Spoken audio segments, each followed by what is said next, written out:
My name is Greg Pennington from Hendersonville, Tennessee, and I'm a woodworker. I've been a woodworker for about 12 years, and I build Windsor chairs on a full-time basis and other period-style furniture. I was needing a new shop and decided that a timber frame would fit that application perfectly. A good friend of mine, Curtis Buchanan, who builds chairs in Jonesboro, Tennessee, has a timber frame shop, and the first time I walked in his shop, it had a 18th century feel to it. It had a perfect environment to do Windsor chairs and build that sort of craft. He's been doing it for about 20 years. The timber that we used in this timber frame shop came from southern Indiana. Bill Nelson, a good friend of mine that has a farm up there, he has a beautiful set of red oak trees that, we got to see the trees in the forest before we cut them down.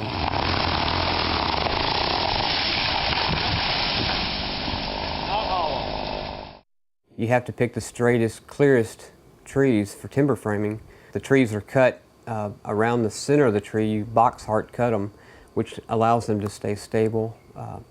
When wood starts to dry, it's going to move, twist, it's going to check, which is cracks.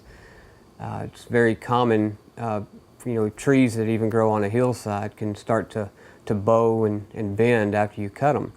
So it's very important that you have really straight, clear trees, and we had a lot of good ones to choose from.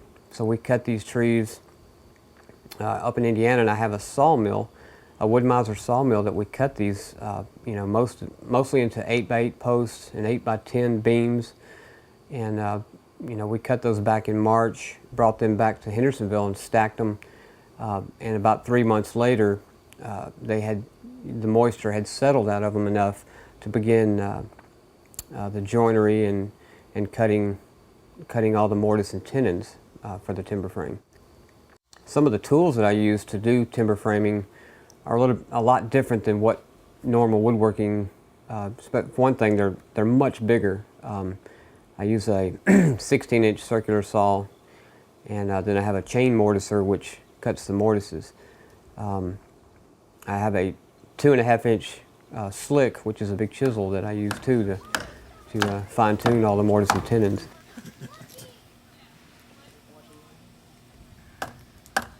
We have a mallet. It's like a Fred Flintstone mallet. It's a big chunk of white pine that mine has a dogwood handle drilled and mounted into it. They're not made to last. Usually, actually, I did break one in assembly, but they're designed to use to just pound these big timbers together, and they're very effective. It's one of my son's favorite tools. These are tools that you can't go down to the local hardware store and find, and so you have to make a lot of the tools that you use. There's very limited tools available. There's very few sources to find them. One of the best sources is flea markets and antique stores, and a lot of the tools you see hanging up in Cracker Barrel are great. I go in there and look up all the time till my neck hurts thinking of the tools that I could put to work. It's a lot of fun, and there's a lot of history behind timber framing that, hundreds of years ago, this is the way that, they did it. Sure do. These bents are about 1,000 pounds a piece, and I figured if we can get about 10 guys along here to do the lifting across the middle, 2 guys on either post. The idea behind a timber frame shop is that in conventional framing, you have studs and plywood that hold the assembly together.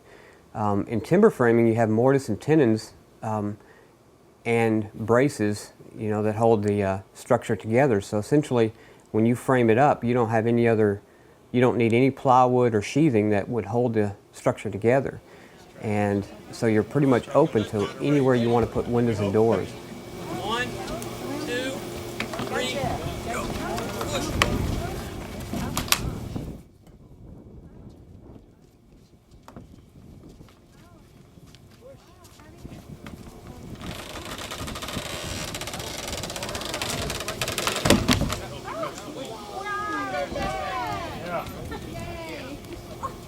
Well, that was easy.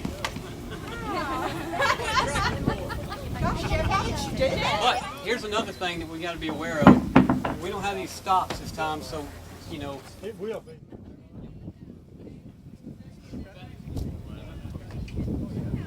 Ready? On 3. 1, 2, 3. Lift. Walk. Whoa. All right, we're good here. Right. Going up. On the right side. I got it.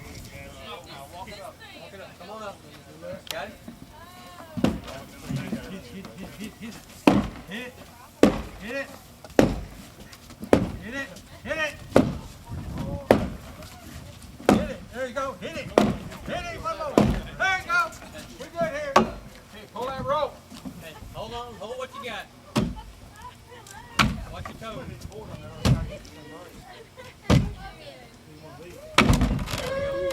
Alright, hold on.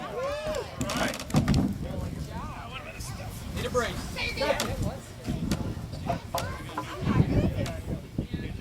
Yep, that's good right there.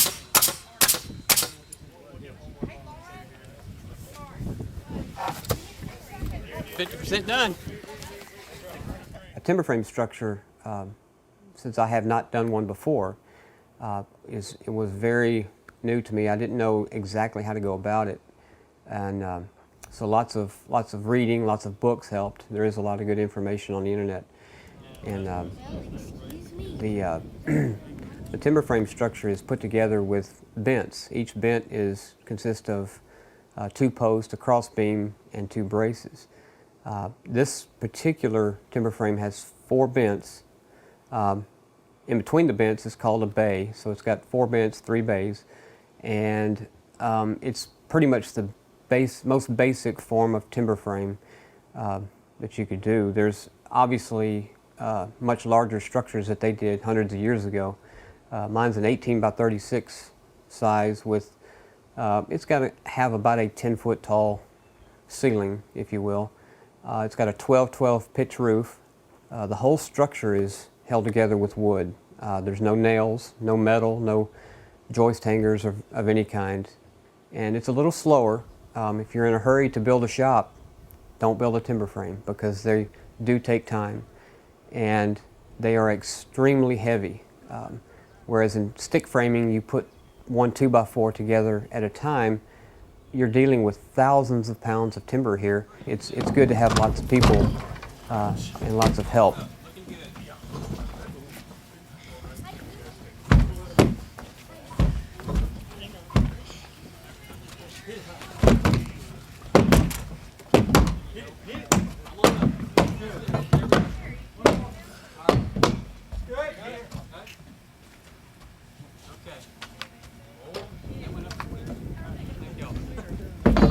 Didn't like this job. Yeah. Let off a little. Good right there.